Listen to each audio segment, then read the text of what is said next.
Yo tout le monde, c'est Erwan, j'espère que vous allez bien. Donc je tenais d'ores et déjà à vous remercier parce que sur ma dernière vidéo on a dépassé les 4000 vues, plus d'une centaine de likes, beaucoup de commentaires, beaucoup d'encouragements, ça a même été relayé dans certains médias et je tenais vraiment à vous remercier du fond du cœur du soutien que vous m'apportez. Donc aujourd'hui une vidéo un petit peu différente, je vais vous expliquer comment il y a 3-4 ans, je me suis fait agresser en Malaisie à l'autre bout du monde et que j'ai failli clairement mourir ce soir-là. Donc en fait pour vous expliquer, la Malaisie c'est un petit pays qui se trouve en Asie du Sud-Est, qui se trouve juste ici, et j'y suis allé dans le but en fait d'effectuer un stage. J'étais en BTS en commerce international en première année, donc en fin d'année je devais effectuer un stage à l'étranger, et j'ai choisi la Malaisie parce que je me suis dit, franchement j'ai pas envie de le faire en Espagne, en Allemagne ou dans un pays européen que je pourrais visiter en vacances. Je me suis dit que c'est l'expérience d'une vie, donc j'ai décidé de partir à Kuala Lumpur en Malaisie pendant 2 mois et demi. Malheureusement, après une semaine d'expérience, il m'est arrivé une expérience vraiment traumatisante et que je partage avec vous aujourd'hui. En gros, pour vous expliquer le contexte, c'était assez tard, c'était en milieu de semaine, il me semble. Il était 23 heures et les brouettes et j'ai déposé une amie à son appartement dans le centre-ville de Kuala Lumpur parce que je pense qu'on avait dû boire un verre où j'avais rencontré des Français et on était juste partis discuter ensemble. Donc je dépose mon ami juste là, je me rappelle exactement même de l'adresse. Et je décide de repartir et à un moment donné je me suis dit ouais mais j'habite vraiment à l'opposé de Kuala Lumpur, il y a je pense une vingtaine de kilomètres, il va falloir que je mette le GPS parce que sinon je vais jamais pouvoir rentrer chez moi. Donc je décide de me garer un petit peu plus loin, vraiment peut-être 500 mètres derrière chez mon ami et je commence à trifouiller dans mon portable, j'étais en mode j'allais sur Waze ou sur Google Maps pour rentrer mon adresse pour voir par où je vais passer. Et à ce moment-là, j'ai pas compris, c'est qu'il y a 4 mecs qui sont rentrés dans ma voiture, donc la portière côté passager s'ouvre, les deux derrière s'ouvrent. Enfin, je commence à regarder, je fais les gars, je suis pas Uber, il y a pas marqué Uber sur ma voiture, enfin qu'est-ce que vous faites? Les mecs parlent très très mal anglais. Enfin à ce moment-là, je sentais déjà qu'il y avait un truc bizarre, vraiment, je me suis dit il y a un truc qui cloche. Et j'ai pas eu le temps de comprendre, c'est que il parlait en fait je pense en indonésien ou en malais ou en indien, j'avais aucune connaissance de la langue. Et il y a un mec qui commence à me mettre des claques, et j'en prenais plein la gueule, j'étais en mode papa, je fais qu'est-ce qui se passe, vraiment je comprends rien. À un moment je tourne la tête pour voir le mec côté passager, il avait un couteau dans la main comme ça. Je fais ah ouais là ça sent vraiment pas bon. Donc dans un anglais approximatif, il commence à me dire roule, avance, avance, avance. Enfin moi j'étais stressé, je me suis dit clairement ils ont rien à perdre, ils ont vu un petit blanc dans une voiture. Je me rappelle même du modèle de la voiture, c'était un modèle malaisien, c'était une Perodua et c'est une petite voiture qui ressemble à ça. Et clairement 5 dans une voiture, déjà la voiture c'est un tout petit cube, c'est tout petit. Et je me suis dit, je fais clairement, je sais pas s'ils en veulent pour ma voiture, c'est une voiture qui est relativement banale, j'ai pas une grosse Lamborghini ou une Mercedes ou vraiment une grosse voiture excentrique. Et je me suis dit, enfin, c'est bizarre. Mais petit à petit, en fait, juste après, j'ai repensé que vraiment j'étais en mode trop touriste, clairement. J'étais le petit blanc dans sa voiture avec une petite chemise, les cheveux en arrière, du son français dans la voiture, la fenêtre ouverte et le coude sur le bord de fenêtre. Et je me suis dit vraiment c'est l'erreur qui a fait que ces mecs-là ils m'ont repéré directement. Donc en fait, je continue de rouler, les mecs qui commencent à me mettre des coups, je sais pas, ils parlent entre eux dans une langue vraiment inconnue, je saurais même pas, je comprenais même pas un seul mot de ce qui se racontait. Et ils m'ont fait rouler je pense, 5-6 minutes, et à chaque fois ils me faisaient genre gare-toi là, gare-toi là. Et en fait, à chaque fois que je tournais la tête pour voir où est-ce qu'ils me disaient, je voyais que c'était vraiment dans des endroits genre assez louches, vraiment des endroits pas éclairés, où il y a personne, ou sur des parkings vraiment genre déserts. Et j'ai vraiment eu l'élan de me dire, franchement, si je fais ça, je vais soit me prendre un coup de couteau, soit ils vont clairement me tuer, ou juste pour voler ma voiture ou mes biens personnels. Et à chaque fois, je faisais genre de pas comprendre, j'étais en mode I don't understand, I don't understand. J'étais en mode I don't speak good English. Vraiment, j'étais en mode vraiment, j'étais apeuré, j'étais effrayé, clairement. J'avais 19 ans, à l'autre bout du monde, me faire agresser par des gens que je connais pas, dans une langue que je connais pas, dans une ville enfin, ça faisait qu'une semaine, donc que je connaissais pas. Et c'était vraiment assez traumatisant, mais j'essayais de rester lucide, vraiment, de me dire, faut que je pense à ma vie avant tout, clairement. S'ils veulent la voiture, bah prenez la voiture, mais que je pense vraiment à ma vie, à me sauver moi-même. Donc en plus, la situation qui est un petit peu cocasse, c'est que ma voiture, elle, il y a quasiment plus beaucoup d'essence. Donc à un moment, il devait me rester, je pense, 15 km d'essence dans le compteur. Donc je me suis dit, clairement, je vais tomber en panne. Si ça se trouve, c'est au milieu de nulle part. Et vraiment, faut que je réfléchisse, faut que je garde l'esprit clair et que je me dise, faut trouver une solution maintenant, Erwan, c'est maintenant ou jamais. Donc à un moment, en fait, ça faisait 10 minutes que je prenais des claques dans la gueule. Clairement, c'était vraiment le pire souvenir. J'étais vraiment la victime de ces 4 mecs dans la voiture. À un moment, je me suis dit, mais le mec, il a un couteau, clairement, je peux pas prendre trop de risques, je peux pas faire quelque chose de brusque, enfin, qu'est-ce que je vais faire? Et à un moment, on passe dans une rue qui était super éclairée et je me suis dit, bah, franchement, c'est qui tout double. J'ai pilé, j'ai hurlé de toutes mes forces, genre, cassez-vous de la voiture, genre, get out, get out, get out, get out. Les mecs, ils sont mis à rigoler, j'ai pas compris.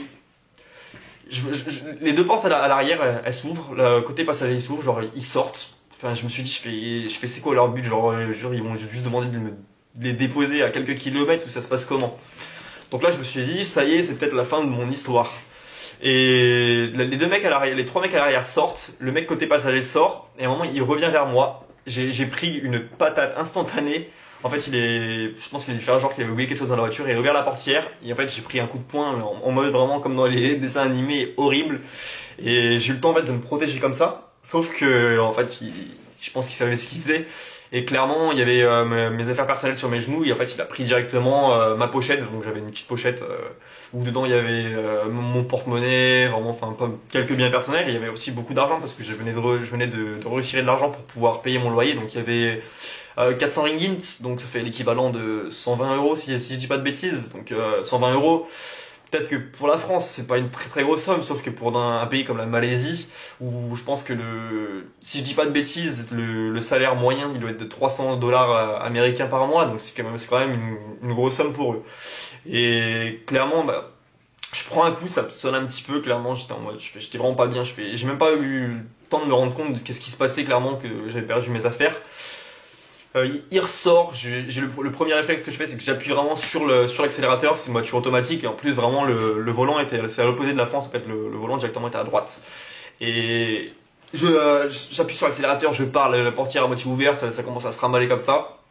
Et vraiment 200 mètres plus loin, je m'arrête parce que je vois de la lumière. C'était vraiment un petit restaurant de rue. Pour ceux qui sont déjà partis en Asie, vous devez connaître, c'est un petit peu les street food. Et là, je m'arrête, vraiment, je freine. J'étais vraiment en larmes, j'étais au bout de ma vie. J'étais en mode, enfin, qu'est-ce qui vient de se passer? Et là, je tourne la tête, je vois trois motos de policiers malaisiens et je les vois dans le restaurant. Franchement, je hurle de toutes mes forces. J'étais vraiment en mode, genre, clairement, il y a rien de pire qui peut m'arriver.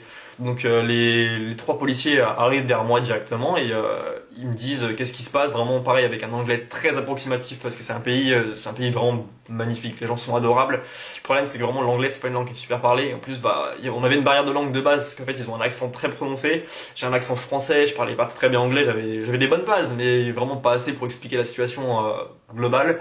Donc je leur explique vraiment que je viens de me faire agresser, qu'il y a eu une tentative de carjack, qu'il y a quatre moustiques qui sont rentrés dans ma voiture, qu'il y en a un qui avait un couteau, que j'ai pris plein de coups dans la tête, qui m'ont volé ma pochette parce que je m'en étais rendu compte juste après.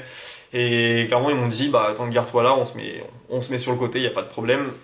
Et clairement là, j'appelle ma famille, j'appelle mes amis, j'appelle mon maître de stage, j'appelle vraiment les personnes en France de mon université. Et, je vous montrerai aussi la petite discussion ici. Et clairement, c'était que le début de mes emmerdes, si je puis dire.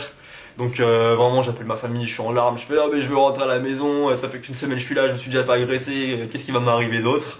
Donc les policiers très relax, ils me disent bah en fait vous allez directement aller à la police touristique pour expliquer votre cas et pour déposer une plainte. Je fais très très bien, ils me donnent l'adresse, clairement j'étais en train de trembler, je fais oui j'ai plus de permis, j'ai plus de enfin il me restait que mon passeport, ils me font mais il y a pas de souci, on va refaire les demandes de papier, il y a pas de problème. Vraiment les policiers très très gentils, vraiment un petit peu hautains, vraiment ils sont en mode genre ouais quoi, ça peut arriver.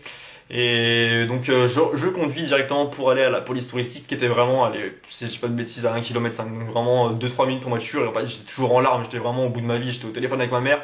Et à ce moment-là, en fait, vraiment, je sais pas ce qui s'est passé, j'ai dû me prendre un bord de trottoir, j'ai explosé la roue de ma voiture à ce moment-là. Donc j'étais en mode, toujours au téléphone avec ma mère, j'étais en train de pleurer, je fais bah maman, je viens de me faire agresser, j'ai perdu des sous, là je viens de casser la roue de la voiture, c'est juste horrible ce qui se passe à l'heure actuelle, vraiment j'en ai des marre, mais enfin, achevez-moi directement, ce sera plus simple.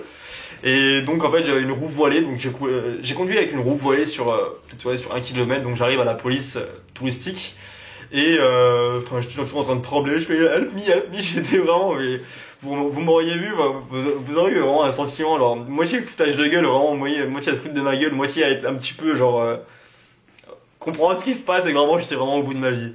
Donc J'arrive dans le bureau du policier qui m'interroge, qui me demande les détails, de quelle ethnie étaient ces personnes-là, d'où est-ce que ça s'est passé, enfin de me donner le plus de détails possible. Donc ce que je fais volontiers, vraiment sans souci, clairement je me suis dit que je sais que je retrouverai pas mes cartes bleues, enfin mes sous, mais clairement que qu'ils essaient de faire quelque chose pour moi. Donc en plus je leur dis clairement que ma voiture elle est juste dehors, que j'ai une route voilée, que vraiment il y a rien qui va. Et en fait malheureusement, clairement ils m'ont fait mais en fait pourquoi vous êtes là? Qu'est-ce que vous faites en Malaisie? Ça fait combien de temps que vous êtes arrivé? Où est-ce que vous vivez? D'où vous venez? Et en fait je réponds aux questions en mode relativement normalement. Sauf qu'en fait je devais leur dire clairement que j'étais là en mode touriste parce que pour pouvoir travailler et pouvoir faire un stage, il faut un visa de touriste. Et un visa de touriste pour une période de 2 mois, ça vaut vraiment pas le coup. C'est très compliqué à avoir les papiers. C'est des procédures qui sont très très longues et très compliquées.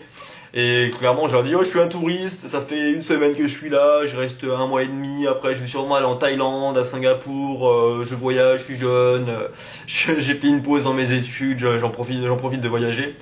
Et en fait, la situation, elle s'était vraiment retournée, c'est qu'en fait, plus le temps passait, plus les policiers étaient vraiment suspicieux sur qu'est-ce que je faisais en Malaisie, qu'est-ce qui se passait, pourquoi j'étais là. Et vraiment, ils parlaient surtout par rapport à mon visa. Ils étaient vraiment en mode ouais, mais c'est louche. Enfin, un jeune de votre âge, normalement, il reste pas 2 mois en Malaisie. Est-ce qu'il y a quelqu'un qui peut confirmer que vous êtes bien vraiment touriste? Et vraiment, c'était vraiment la pire sensation du monde. J'étais vraiment au bout de ma vie, clairement. J'étais en mode je fais les gars, je viens de me faire agresser, j'ai failli me faire tuer, j'ai failli perdre ma voiture, j'ai perdu pas mal de thunes, mes cartes bleues, déjà je vais être vraiment dans une galère pour les prochains jours, je sais pas comment je vais faire pour pouvoir payer ma bouffe, j'ai vraiment plus rien du tout sur moi. Et enfin clairement les mecs c'était vraiment en mode ouais mais ton visa ton histoire elle est pas claire, donc la situation elle s'est totalement vraiment retournée. Donc après une quarantaine de minutes d'audition à me faire passer vraiment pour le méchant alors que de base j'étais la victime. Ils me disent ouais bah c'est bon, enfin voilà, voilà vos papiers, enfin je repartais parce que je commençais vraiment à m'énerver clairement, c'était, enfin je me serais cru dans un prank clairement, j'étais en mode, je fais attendez, je viens de me faire agresser, j'arrive à la police touristique, je demande rien à personne, je veux juste faire une déposition pour pouvoir récupérer mes cartes bleues, mes trucs, et voilà, ils pensent que je suis le méchant dans l'histoire ou dans n'importe quelle histoire. Donc je commençais vraiment à perdre mes nerfs et vous pouvez voir aussi les messages de Véro qui était la personne qui était en charge de nous en BTS. Vraiment c'était la maman de tout le monde, elle était adorable. Et, euh, et clairement elle était vraiment en mode genre reste calme, ça va se passer parce que il savait que je suis quelqu'un de très cool, très relax, mais vraiment un moment comme tout le monde, j'ai mes limites et enfin, tu perds tes nerfs facilement surtout dans une situation comme ça. Et vraiment j'étais en mode les policiers ils me posaient des questions, je fais monsieur, vous avez déjà répondu à ça, je fais c'est possible d'aller plus vite clairement, il est 1 heure du mat, moi je suis fatigué, je vais me faire agresser, enfin vous pouvez comprendre ça. Et au final ils ont vraiment genre, jeté l'éponge, ils m'ont filé mes papiers, ils ont fait genre part. Et bien franchement heureusement en repartant j'étais toujours vraiment un petit peu j'ai vraiment en mode tremblé sur le bord des nerfs. Il y a un policier qui était juste dehors en train de fumer une cigarette et clairement il a vu l'état de ma voiture, il me fait mais tu vas pas pouvoir rouler comme ça. Et heureusement, j'avais une roue de secours, bah, comme dans toutes les voitures, vraiment dans le coffre, genre en dessous du coffre.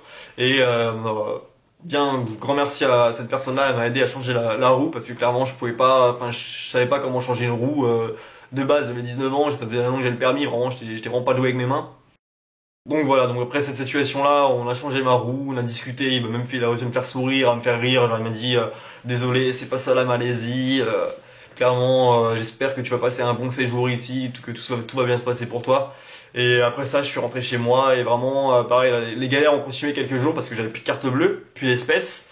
Vraiment, j'avais déjà pas énormément de thunes à cette époque-là, j'avais 19 ans, j'étais vraiment très jeune, donc c'est mes parents qui m'avaient aidé à financer et qui m'ont même financé mon voyage totalement.